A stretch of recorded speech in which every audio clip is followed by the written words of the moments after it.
tipo de crime ou de infração envolvendo menor que tem aumentado aqui em Afogados e na nossa região, Milton? Bom dia, prazer tê-lo conosco.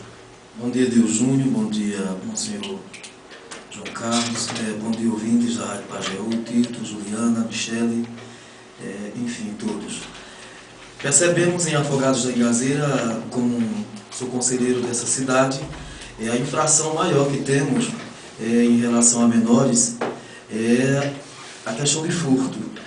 A gente tem visto um grande número de furto em Afogados da Ingazeira cometido por menores e também questão de moto atrasada, adolescente sem nenhum conhecimento de carteira e etc, sem nenhum conhecimento de como condutor em nossa cidade. Então é um fato preocupante, né? E cabe também todas as autoridades, não somente o Conselho, mas também todas as autoridades, prestarmos mais atenção nessa questão. O problema de fornecimento ou venda de bebidas alcoólicas a menores é uma coisa ainda cuja estatística oficial é menor do que a realidade, pelo que vocês percebem? Não. Ainda é um número muito alto ainda de venda de bares, de donos de bares totalmente irresponsáveis, sendo conhecedor do problema que pode gerar para o mesmo. Ainda há um grande número em Afogados da Ingazeira. Infelizmente a gente trabalha baseado na denúncia. Eu repito novamente, como eu sempre coloco, nós não temos bola de cristal para adivinhar onde está ocorrendo o problema. O Conselho existe 2 números que a gente tem todo esse contato para que a denúncia seja feita e chegue até o Conselho Tutelar para a gente tomar as providências. Ou seja, o que aparece é isso que eu estou dizendo, o que aparece na estatística oficial de casos registrados poderia ser maior se as pessoas ajudassem mais, denunciassem mais. Né? Claro. Existem donos de bares que, inclusive, já foram punidos pela própria promotora, paga TCO e a gente tem informação que continuam praticando a mesma prática. Né? É complicado. Bom, quem tiver observações, 3838-1213 ou pela internet, Monsenhor João Carlos da senhora. O senhor, obviamente, com toda a sua vivência pastoral, acompanha, né, vários casos relacionados às famílias. No Brasil, esse debate tem se acentuado, depois, por exemplo, daquele episódio do menino de 13 anos, suspeito de matar os pais e outros familiares. Claro que, graças a Deus, e como eu vinha dizendo na abertura, esse tipo de caso não é comum por aqui. Nós tivemos na história recente um episódio mais violento, mas um caso isolado, específico, mas é fato que o número de ocorrências envolvendo menores tem aumentado. Na opinião do senhor, onde é que está o miolo desse problema? O que é que tem originado isso? Prazer tê-lo conosco.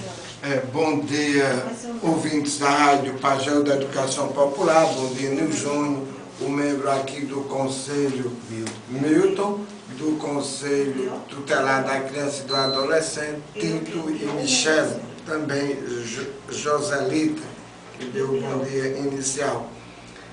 O problema que a igreja se posiciona, antes de vir para cá eu li um artigo com relação à Conferência Nacional dos Bispos do Brasil, como a igreja se posiciona em relação à questão da redução da maioridade penal, em primeiro lugar, porque, eu vou dizer, o que a igreja diz, enquanto instituição no Brasil, enquanto Conferência Nacional dos Bispos do Brasil, ela diz que é contra, porque não é reduzindo a idade penal que vai se resolver o problema da criança e do adolescente.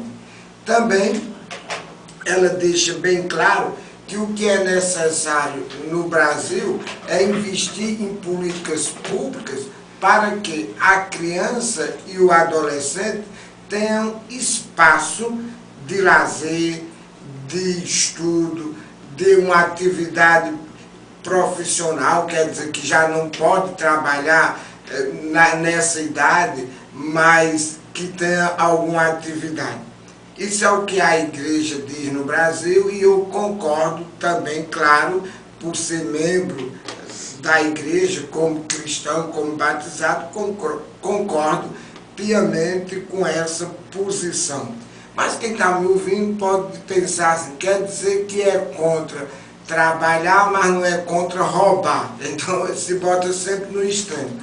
O nosso grande problema é que nós vivemos situações assim, sentimentalistas. Acontece algo absurdo com um adolescente, então, é claro, se um adolescente agride outra pessoa ou mata mesmo, se tiver condição de todo mundo na hora passar a lixar e matar também, porque é o espírito ali da vingança, é o espírito do sentimento, e não se pode agir na situação e na sociedade por emoção. O grande problema é que nós agimos pelos sentimentos. Eu vinha pensando agora, já não é a igreja que diz, sou eu que digo, que o problema do Brasil não é lei. O problema do Brasil é a aplicabilidade da lei, que não se aplica. O problema do Brasil, o problema social, é a impunidade, porque não é reduzindo que vai se resolver o problema, até porque tem a idade aí adulta e tem muita gente que matou, que roubou e que continua solto, e que não é adolescente de jeito nenhum, é adulto mesmo.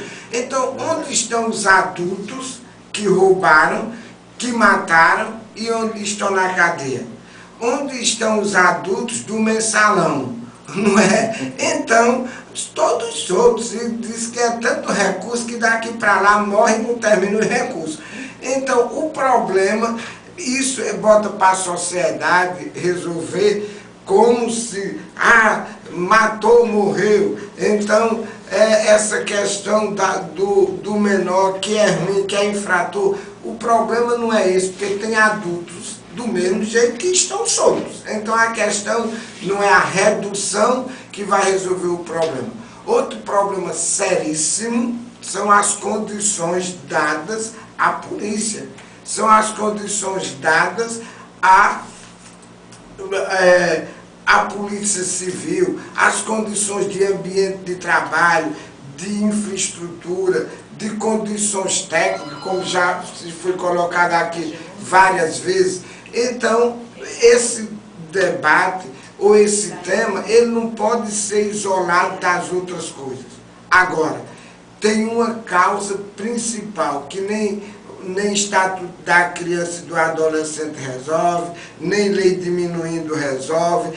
Enquanto a família não voltar a assumir o papel de família, não tem Ministério Público, nem juiz, nem tribunal do mundo que resolva o problema.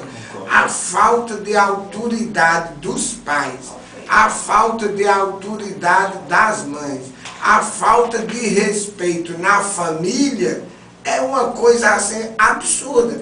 Quando é preciso, outrora, para não dizer antigamente, quem se dizia o horário de chegar em casa não era a polícia, não era o Ministério Público, não precisava portaria de juiz, nem de conselho, era o pai e a mãe.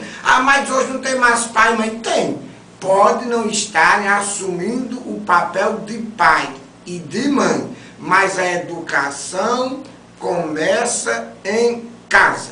Sem isso, não terá jamais lei no mundo que vai resolver o problema do Brasil. O problema começa em casa, o problema é de estrutura familiar. O problema é que uma mãe me perguntava, chorando porque tinha dado na cabeça da criança. Eu disse, errou.